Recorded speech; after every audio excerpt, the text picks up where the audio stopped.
Morning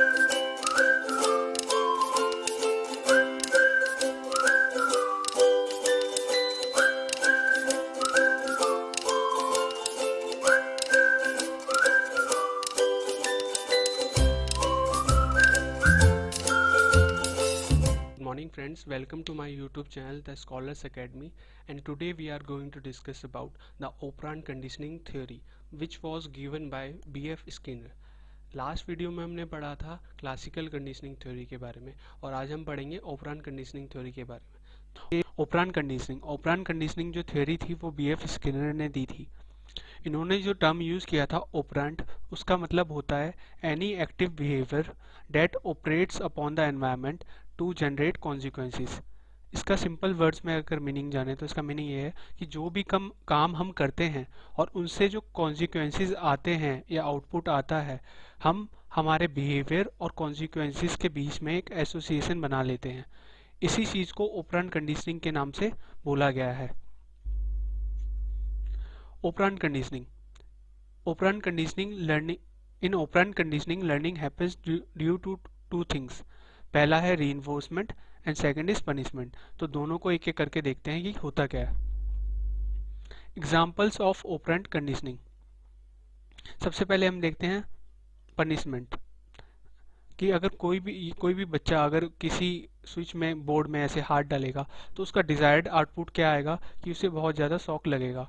तो उसके दिमाग में ये चीज़ एसोसिएट हो जाएगी कि ये वाला बिहेवियर करने पर या स्विच में हाथ डालने पर मेरे को शॉक लगेगा, जो कि मेरे लिए अच्छा नहीं है, और वो उसके लिए एक पनिशमेंट की तरह वर्क करेगा। तो ये बच्चा आगे से ये काम नहीं करेगा। इन द सेम वे, अगर कोई बच्चा है वो गर्मी के दिनों में अपनी बॉटल ले जाता है रोज़ स्कूल, तो फिर जब उसे गर्मी लगेगी तो वो इसमें से ठंडा ठंडा पानी पी सकता है, जैसे कि यहाँ पे बच्ची पी रही है। तो उसका जो डिज़ायर्ड आउटपुट होगा वो उसके लिए एक पॉजिटिव वे में आएगा, क्योंकि उसकी जो प्यास है वो बुझ पा रही है और उसे गर्मी नहीं लग रही। तो यहाँ पे ये क्या होगा, रिइंफोर्समेंट। तो यहाँ पे हमने समझ लिया है कि रिइंफोर्समेंट और पनिशमेंट क्या होता है। पार्ट्स ऑफ ऑपरेंट कंडीशनिंग, हमने ये तो जान लिया कि इसके दो पार्ट्स होते हैं, रीइंफोर्समेंट एंड पनिशमेंट। तो ये भी दो टाइप्स के होते हैं, positive reinforcement, negative reinforcement. In the same way punishment is also of two types, positive punishment and negative punishment. So इनको आगे देखते हैं क्या होता है। रीइंफोर्समेंट, रीइंफोर्समेंट जैसे मैंने आपको बताया था कि हम जब भी कोई काम करते हैं तो उसको इंक्रीज करने के लिए, हमारे उस बिहेवियर को इंक्रीज करने के लिए जो हमें शाबाशी दी जाती है या जो हमें एक उसका आउटपुट मिलता है, उसको ही रीइंफोर्समेंट बोला जाता है। ये भी दो तरीके के होते हैं, पॉजिटिव रीइंफोर्समेंट और नेगेटिव रीइंफोर्समेंट। दोनों में एक बात कॉमन है कि बिहेवियर जो हम कर रहे हैं वो इंक्रीज होगा, लेकिन किस तरह से इंक्रीज होगा वो चीज़ अलग है। फॉर एग्जांपल, पहले एग्जांपल में देखते हैं, ये बच्चा है, ये अपनी जो ये एम्प्लॉय है, ये अपने ऑफिस में ये बहुत अच्छा काम करता है, तो फिर इसको सब लोग प्राइज़ भी देते हैं, इसको रिकॉग्निशन भी मिलता है, सबका अप्रेजल मिलता है, सब इसकी वाहवाही करते हैं। ये एक जो चीज़ है ये है पॉजिटिव रिइंफोर्समेंट। यहाँ पे जो इसकी डिज़ायर्ड थिंग है, यहाँ पे जो इसकी डिज़ायर्ड थिंग है जो कि है प्राइज और रिकॉग्निशन, वो उसको दी जा रही है। तो ये जो केस होगा ये होगा पॉजिटिव रीइंफोर्समेंट का। अब बात करते हैं नेगेटिव रीइंफोर्समेंट की। फॉर एग्जांपल, ये बच्चा है, ये एक लड़का है, ये अपनी क्लास में कभी फर्स्ट नहीं आता या पढ़ता नहीं है, तो फिर इसकी मम्मी इससे काम करवाती है, लेकिन और उसको बोलती है अगर तू क्लास में फर्स्ट आएगा तो फिर मैं तेरे को काम नहीं करने दूंगी, तुझे काम नहीं करना पड़ेगा। तो यहाँ पे जो इसकी अनडिजायर्ड जो इसकी थिंग है, जो अनडिजायर्ड जो इसको चीज़ें पसंद नहीं है, वो इससे ले ली जाएंगी, जिससे उससे भी इसका बिहेवियर इंक्रीज होगा।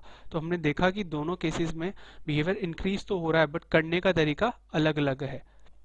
जो हम बिहेवियर कर रहे हैं वो इंक्रीज होगा, बट करने का तरीका अलग अलग है। एक में आपकी जो डिजायर्ड थिंग है वो आपको दी जाएगी, और दूसरे में जो आपकी अनडिजायर्ड थिंग है वो आपसे वापस ले ली जाएगी, जो आप नहीं करना चाहते। Punishment, in the same way punishment भी दो टाइप्स की होती हैं, positive punishment and negative punishment.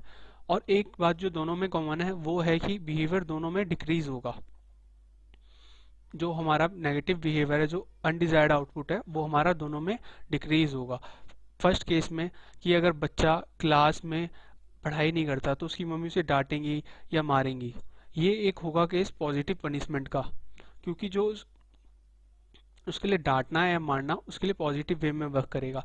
लेकिन अगर वही बच्चा, अगर वो क्लास में अच्छा नहीं कर रहा, पढ़ नहीं पा रहा, और आप उसकी जो डिजायर्ड थिंग है, जो कि इसकी यहाँ पे इसके फ़ोन है, इसका फ़ोन ये चलाना है, इसको फ़ोन नहीं चलाने दोगे, तो ये हो जाएगा नेगेटिव पनिशमेंट, क्योंकि यहाँ पे इसकी जो डिजायर्ड थिंग है वो आप उससे वापस ले रहे हो।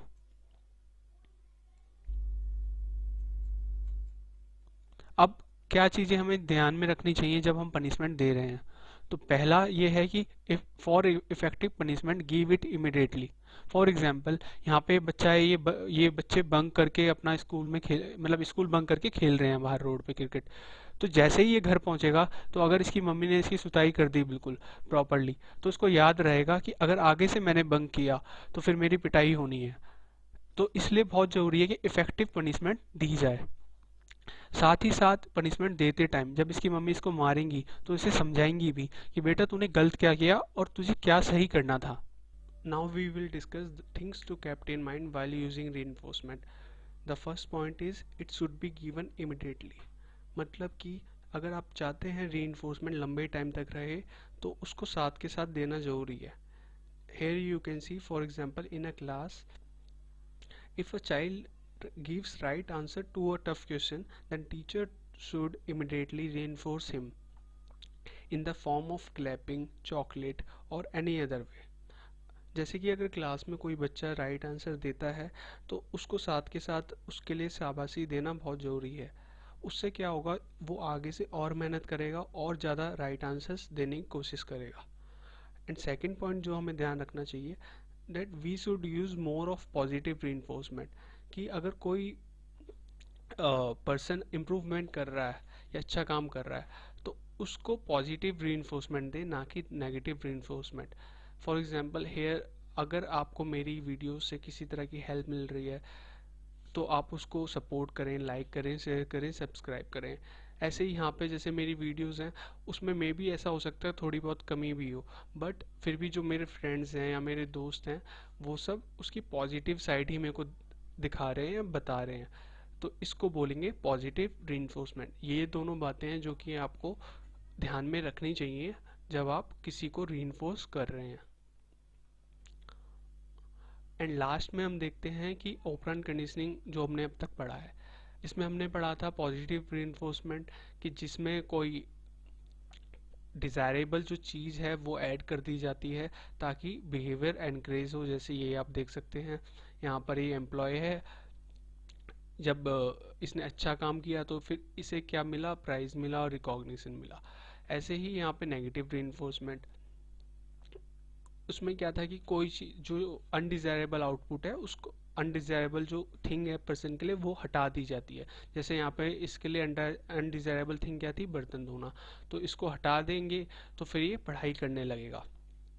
ऐसे ही यहाँ पे थर्ड था पॉजिटिव पनिशमेंट। इसमें क्या था कि कोई अनडिजायरेबल थिंग ऐड की जाती है, जैसे यहाँ पे इस बच्चे की पिटाई की गई ताकि जो इसका बिहेवियर है, जो शैतानी कर रहा था, उसको डिस्करेज किया जा सके। And last one is negative punishment. Negative punishment में क्या था कि जो उसकी डिजायरेबल थिंग है उसको उससे ले लेते हैं, अलग कर देते हैं। Something is removed to discourage behaviour, ताकि इसका बिहेवियर डिस्करेज हो सके। जैसे कि यहाँ पे लड़ रहा होगा, मे बी ये पढ़ाई नहीं करता होगा, तो वो चीज़ डिस्करेज करने के लिए इसका यूज़ किया जाता है।